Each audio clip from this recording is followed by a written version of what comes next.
one of the things that I really struggle with is when people talk about how that they're the top in something and how they sort of classify individuals will classify themselves as top in a particular area. And really what it is marketing on their side. And that's why I kind of struggle with things because I'm more of a um,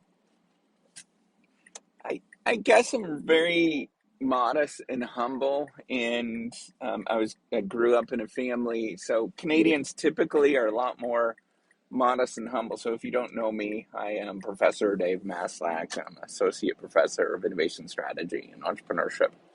And I created so it's a sharing economy editing platform. You can go check it out. We're building out a lot of stuff on it.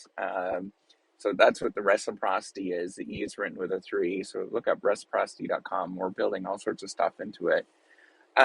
But, coming back to this, I'm Canadian. I was born and raised in actually real hardcore Canadian area. And we're sort of the Canadian of the Canadian part, like Northern Ontario, in a small little town.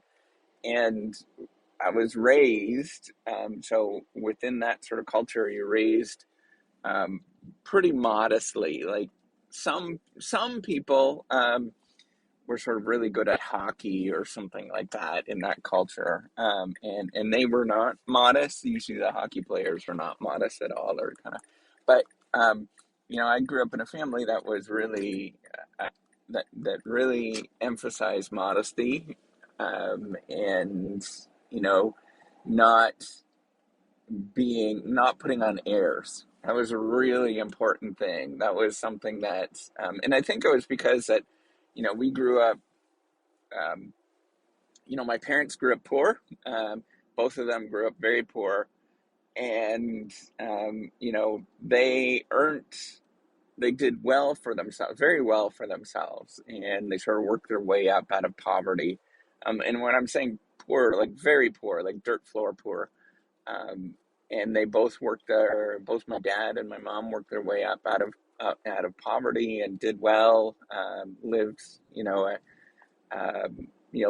guess lower middle class kind of life. But to me, that's amazing for where they came up and what they did with it. So truly impressed with them. But part of it was always knowing that, um, to live modestly. In fact, one of my uncles actually did very well financially as an entrepreneur. And if anybody lives in Sudbury, Ontario, they would know who this person is because he was a very sort of well-known entrepreneur. Except for in our family, he sort of, this is getting real private. Wasn't the nicest, I guess, to some of us, and we had to be. We're always taught to be modest, and to not put on airs. I know that this is probably too much information, so I let's just say we were always taught not to put on airs in any sort of way, and to be careful with um, who we are as people, and that was very much ingrained in us. So when I hear people talk about that they're the top in a certain thing, or that they're the best, or in academia, this is like huge, right? Like anybody that's in academia, um, it is very huge to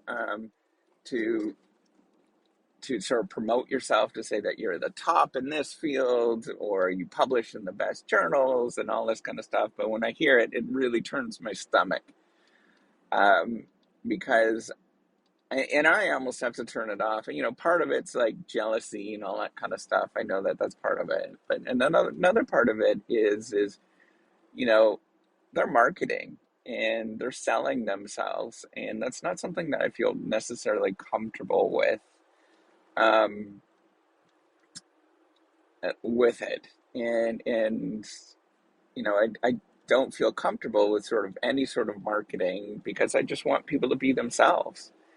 And you don't need to tell me that you're the top person or that you're, so and so. You'll find out.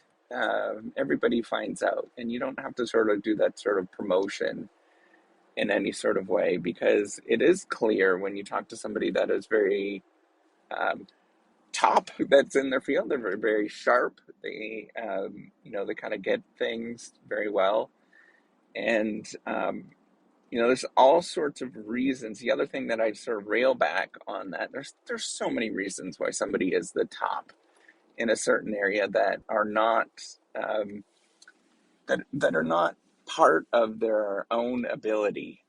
There's huge research on this, and it's been around for. I mean, that's the field of sociology. If you want to look into it, that's essentially what sociology is talking about.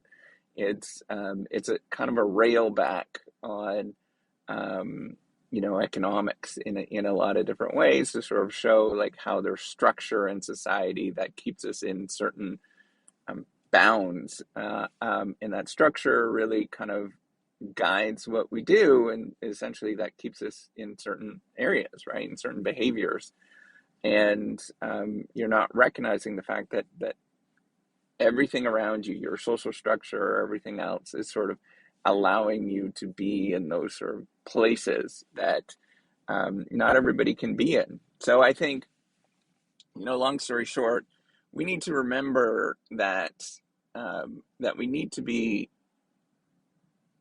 not humble in the sense of like always putting yourself down, which I have a tendency to do, and my family has a tendency to do. I think that's actually somewhat unhealthy, but that's just how we're raised and stuff. But remember that other people can sort of figure things out, and you don't necessarily have to do any sort of self promotion around it. You can tell your story and tell the real story. I think that's where a lot of people will forget that there's a real story there, and we're more interested in that real story, rather than the self promotional story. And I know some people might be deluded with the self promotional story, but I've learned time and time and time again, that self promotional story is a load of horse crap.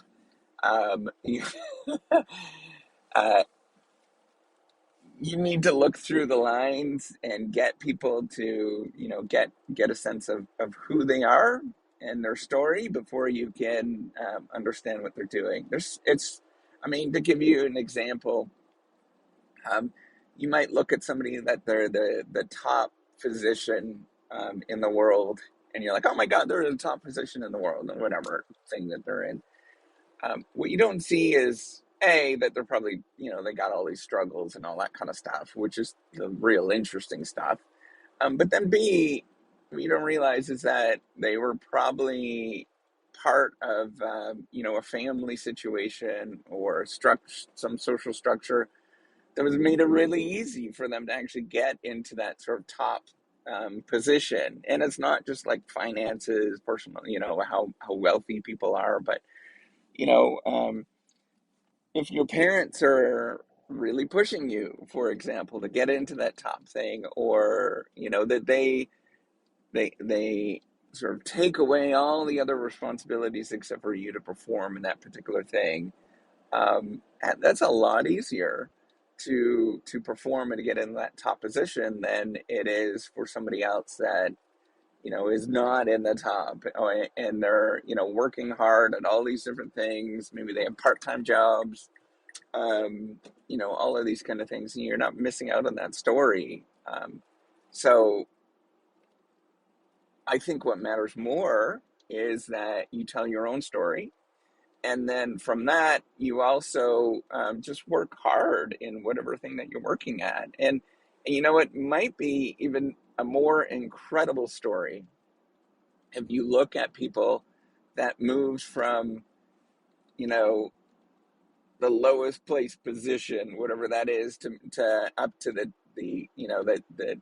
10th position, or the lowest 10 percentile. So you're only moving up 10 percentiles in whatever that sorry, you're only, yeah, 10 percentiles in whatever, ranking, whatever that is, whatever, rankings that you're looking at, you're only moving up 10 percentile in the course of your life. Might be actually pretty spectacular given where you actually are, rather than looking up somebody that moves from, in the sort of social structure of things, moving from third to first. Um, there is a lot of nuances there, and we never look at that.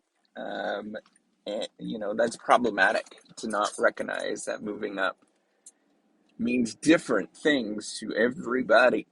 It's always different, and we need to be very clear about that. And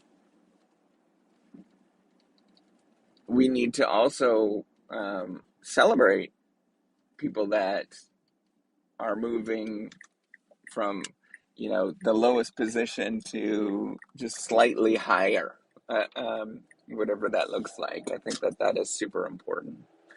So that's it. Try to be humble. Don't put yourself down, but try to be humble.